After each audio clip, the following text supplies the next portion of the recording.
Hello, I'm David Nelson. Welcome to Newsmax. I'm here in New York City at an event sponsored by the Common Ground Committee on Entitlement Reform. Joining me is former Senator of New Hampshire, Judd Gregg. The Senator has recently been named CEO of the Securities Industry and Financial Markets Association. First, Senator, congratulations on tonight and congratulations on the new role. Thank you very much. You know, Senator, entitlement reform, which this event is about tonight, it's certainly a very important issue, but it's also a very, a very divisive issue. You know, you're sharing the stage tonight with former Governor Ed Rendell, and this seems to be a very bipartisan effort. What do you hope to get out of this evening? Well, I hope to help the process of educating people on the importance of entitlement reform in order to make sure that we have a solvent country and that we pass on to our children a nation which they can afford and where their standard of living doesn't drop because of the cost put on them by a system which isn't affordable in its present structure.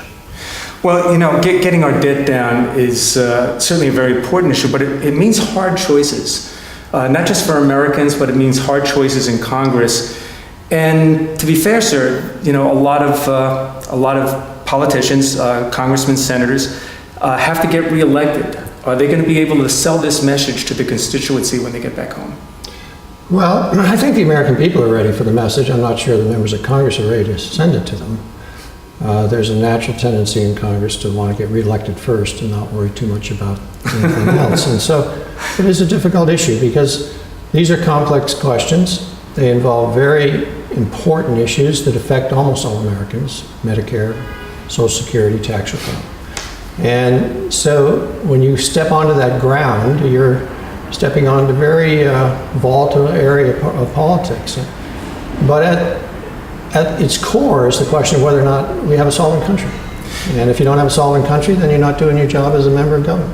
Do you have a target in mind, what you're trying to achieve in terms of, say, our nation's debt ratio to GDP or a financial metric that you're looking for? Well, yeah, I mean, the target's pretty well accepted.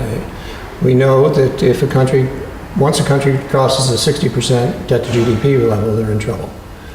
Historically, our debt to GDP level was 35% up until 3-4 years ago.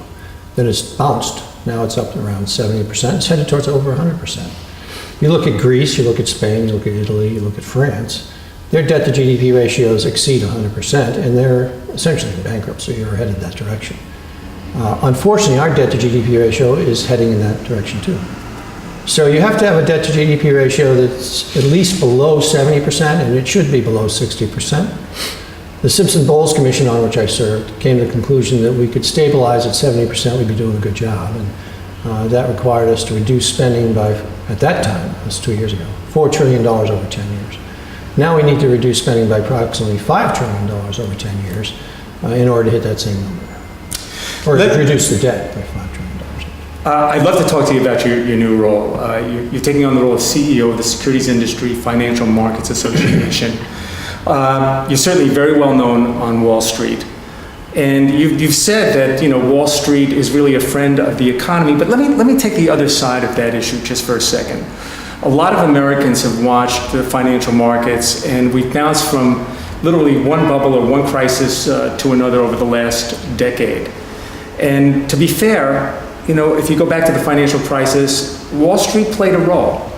I'm wondering how you're going to, get your message out, not just to Wall Street, but to Main Street. Well, I think the key is to help people understand that their job, their ability to send their child to school, or their ability to buy a house, their ability to buy a car, ability to have a new hospital, a new school, is tied to having a vibrant capital market. And one of the great advantages that America has always had is that we've had a very strong capital market. So if you as an individual go out and want to take a risk, put sweat equity into your activities, and as a result are successful and start to create jobs, you're probably going to have to find some money to support you in doing that. And what America has is a capital market which allows you to get those types of funds, either through borrowing or through direct capital investment. And it's a very integrated system, and it basically has worked fairly well, making us the most prosperous country in the world in history. And it's a critical element of maintaining our prosperity on Main Street. Senator, I know you're about to take the stage, so I won't take any more of your time. Thank you so much Thank for you. sharing your insights. It's been a pleasure. We've been talking with former Senator Judd Gregg, and we're here at the Committee for Common Ground here in New York City. Thanks for joining. I'm David Nelson for Newsmax.